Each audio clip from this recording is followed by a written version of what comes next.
When I saw the tabulator, the man was spraying this chemical all up in there, just spraying, spraying, spraying. We don't know what it was. It had a long straw on it, like WD-40 stuff you would spray that puts the stem on it.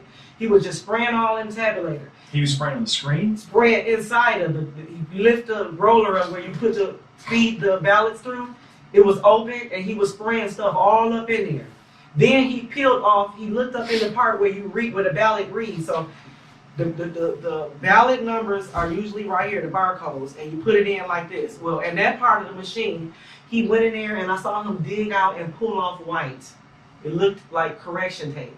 Well, it was correction tape, because not only I witnessed him walking around with this correction tape, but a lot of other people did as well, and they took notes. So can you explain the significance of that? What happens if somebody has correction tape on a ballot and then he goes and removes it? What do you think's going on there? Well, actually, it wasn't on the ballot. It was inside of the tabulator.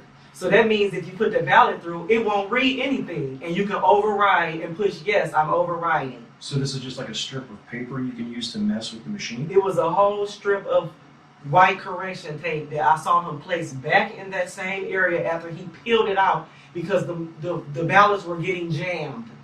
The ballots that he had in his hands had 50 stack of them, and they had no numbers at the top.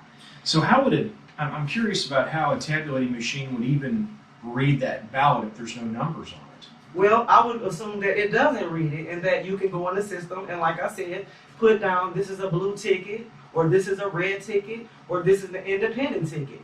And it was a pile of 50, and the man put them in, and I would count them as they go in. Choom, choom. So I count 1, 2. I would do like this: 3, 4, 5. I would keep counting. It would be 27 that would go through, and the rest would get stuck. Guess what he would do? Continue to put those same 27 in, instead of putting those 27 to the side that was red already, and put the remaining ones in that would equal up to 50. He did not do that.